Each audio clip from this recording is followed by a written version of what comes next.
Welcome to The Last Breakfast. Please enjoy the video. Start with a force restart to clear a software hang on your iPhone X. Press volume up, then press volume down, and immediately hold the side button. Keep holding the side button until the apple appears and the phone restarts.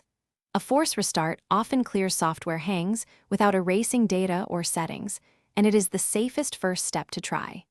If the Apple logo returns repeatedly after restart, you will need to use recovery mode for more advanced repair steps. Next, try recovery mode by connecting the iPhone X to a Mac or PC using a Lightning cable. Open Finder on Mac OS Catalina or later, or open iTunes on older Mac OS and Windows. Put the phone into recovery mode by pressing volume up, then volume down, then holding the side button until the recovery screen appears.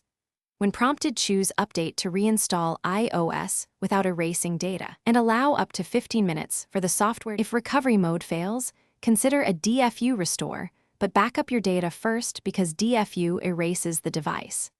DFU mode restores low-level firmware and can fix deeper software corruption that recovery mode cannot.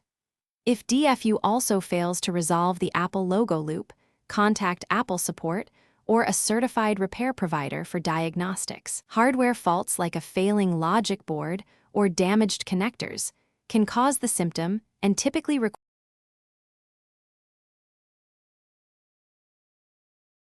Thanks for watching. If this was helpful, leave a like and consider subscribing. See you next time.